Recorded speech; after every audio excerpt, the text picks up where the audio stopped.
Televisa presenta.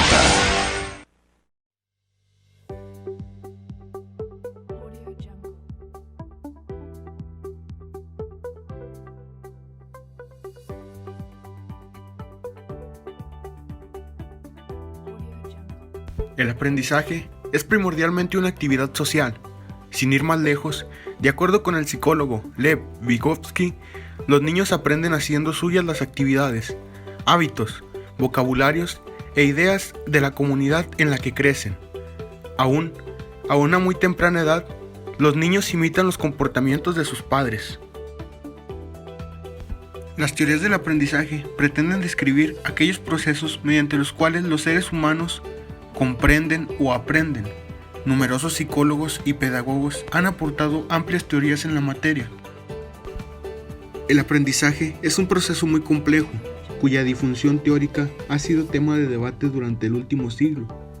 Por este motivo, no es de extrañar ver que en psicología y en ciencias relacionadas, como el caso de ciencias de la educación, no se hayan puesto de acuerdo en definir qué es el aprendizaje y cómo se da.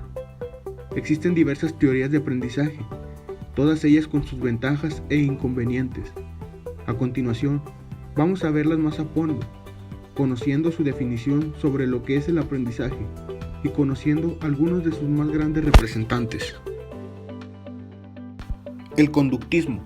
El conductismo es una de las corrientes psicológicas más antiguas, teniendo sus orígenes a principios del siglo XX. El conductismo deseaba mostrar que la psicología era una auténtica ciencia, centrándose en los aspectos puramente observables de la conducta y experimentando con variables estrictamente controladas. Dentro de este enfoque destacan Frederick Skinner, Edward Thorndike, Edward C. Tolman o John B. Watson. La figura de Skinner es bien importante en el conductismo, siendo uno de los más grandes representantes en su condicionamiento operante. En mi opinión, recompensar las acciones correctas de la conducta las refuerzan y estimulan su recurrencia. Por lo tanto, los reforzadores regulan la aparición del comportamiento deseado. La psicología cognitiva. La psicología cognitiva tiene su origen a finales de la década de los 50. Bajo esta corriente, las personas dejan de ser vistas como meros receptores de estímulos y emisores de respuestas, directamente observable, como lo habían entendido los conductistas.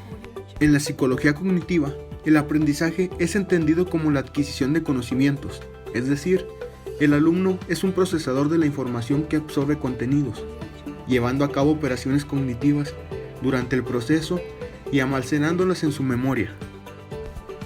El constructivismo. El constructivismo emergió entre los años 1970 y 1980, como respuesta a la visión de la psicología cognitiva. A diferencia de esa corriente, los constructivistas no veían a los estudiantes como simples receptores pasivos de la información, sino más bien como sujetos activos en el proceso de adquisición de nuevos conocimientos. Las personas aprendemos interactuando con el medio ambiente y reorganizando nuestras estructuras mentales. Una de las teorías más conocidas es la teoría del aprendizaje de Piaget.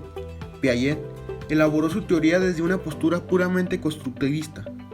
Este epistemólogo y biólogo suizo afirmaba que los niños y las niñas tienen un rol activo a la hora de aprender. Para él, las diferentes estructuras mentales van modificándose y combinándose a través de las experiencias, mediante la adaptación del entorno y la organización de nuestra mente. Otra de las teorías conocidas es la teoría de aprendizaje significativo de Azubel. David Azubel es también uno de los máximos exponentes del constructivismo. Recibiendo muchas influencias de Piaget, opinaba que para que la gente aprendiera, es necesario actuar sobre sus conocimientos previos. Un ejemplo, si un docente quiere explicar qué son los mamíferos, primero debe tener en cuenta qué saben sus alumnos sobre los que son los perros, los gatos o cualquier animal que esté dentro de esta clase de animales, además de conocer qué piensan sobre ello. La teoría del constructivismo social. A finales del siglo XX, la visión constructivista cambió aún más por el aumento de la perspectiva de la cognición situada y aprendizaje. Esta hacía hincapié en el papel del contexto y de la interacción social. La crítica en contra del enfoque constructivista y la psicología cognitiva se hizo más fuerte con el trabajo del pionero Lev Vygotsky, así como la investigación realizada en la antropología y la etnografía de Rogov y Leib. La teoría del aprendizaje experiencial.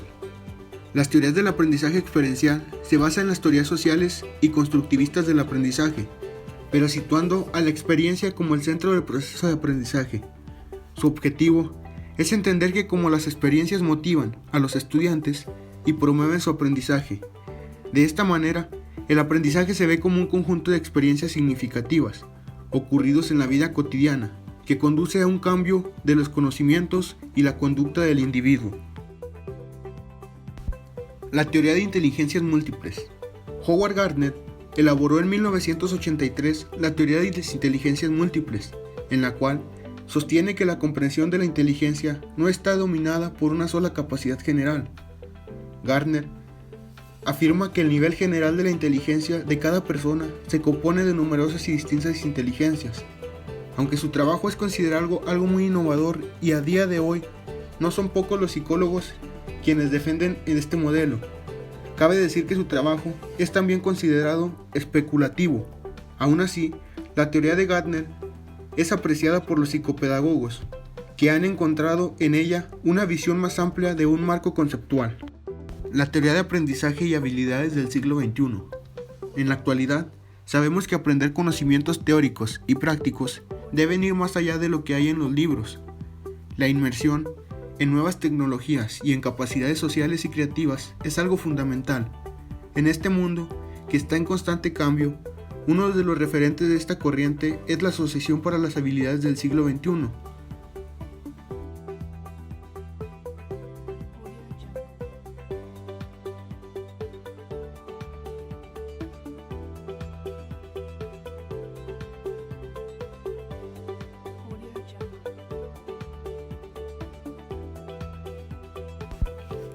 El aprendizaje es primordialmente una actividad social. Sin ir más lejos, de acuerdo con el psicólogo Lev Vygotsky, los niños aprenden haciendo suyas las actividades, hábitos, vocabulario e ideas de la comunidad en la que crecen. A una muy temprana edad, los niños imitan el comportamiento de sus padres. Quienes recuerdan fácilmente mediante la vista son visuales, a través de sensaciones y emociones son kinestésicos, y solo escuchando son auditivos. Todas las personas somos capaces de aprender por medio de estos elementos, pero la mayoría desarrolla uno más que otro. Durante la primera jornada de observación y prácticas profesionales efectuadas el 20 y 21 de octubre del 2021, se aplicaron diferentes cuestionarios para saber de qué forma aprendían los niños. El test de Honey y Alonso. Este cuestionario de estilos de aprendizaje es una herramienta importante en el proceso de enseñanza-aprendizaje, ya que permite al docente diseñar actividades adecuadas para un grupo en específico, teniendo en cuenta las preferencias de los estudiantes al conocer el estilo de aprendizaje de los mismos. El estilo de aprendizaje BAK utiliza los tres principales receptores sensoriales, visual, auditivo y kinestésico, para determinar el estilo dominante del aprendizaje de una persona. Según estos autores, los canales sensoriales son una combinación entre el proceso de percepción y el proceso de memoria. En la materia de desarrollo y aprendizaje, aprendí a cómo trabajar con niños para comprender su aprendizaje. A los niños kinestésicos se les tiene que dar los materiales concretos. El docente tiene que ser un ejemplo para que el niño comprenda. El niño tiene que estar siguiendo el ejemplo del docente en cada momento. A los niños que son visuales, con ellos no hay tanto problema, porque con tan solo ver el hecho de un diagrama o un mapa o de ver imágenes, el niño percibe esa información y la comprende fácilmente.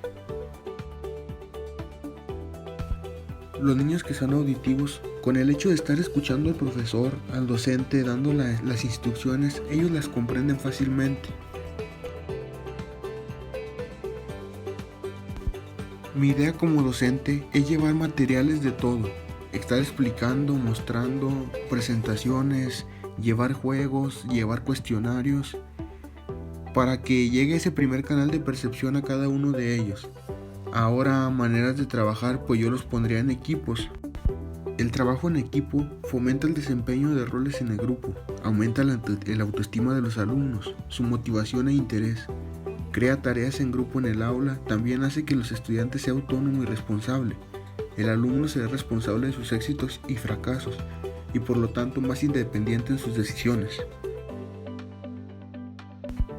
Según David Gold y Vygotsky, entre ellos mismos se potencializan, entre ellos mismos se van jalando y se van ayudando cuando el maestro está orientando a que esto suceda. Según Erickson, los niños en esta etapa lo que quieren es caer bien, lo que quieren es adaptarse. A los niños se les tiene que motivar en todo momento, se les tienen que poner expectativas adecuadas, ayudar a los niños a fijar metas, encontrar una manera de mostrarle a los niños que la escuela es importante, tener una actitud positiva hacia la escuela y hacia los maestros, utilizar un lenguaje que verdaderamente anime al niño a estudiar. El aprendizaje en casa y en la escuela siempre se tiene que fomentar, además de fomentar las fortalezas que tienen los niños. Hay que buscar lo que les apasione a los niños. Puede ser un tema en concreto, un método de aprendizaje o un espacio de trabajo. Hay que plantear el aprendizaje como un descubrimiento, enfocando el contenido desde la práctica, claro, y utilizando las TICs. Es muy importante el área de trabajo de un niño, ya que si un niño no está motivado no va a aprender. Un niño que llega a la escuela con problemas de su casa, con problemas de autoestima, que le hacen bullying, él no va a aprender porque no está enfocado en el aprendizaje, está enfocado en resolver sus problemas o en cómo actuar. Ser docente no es fácil. La figura de un docente es importantísima en todas las sociedades, porque en ellas y en ellos confiamos una gran parte fundamental de la educación de nuestra infancia.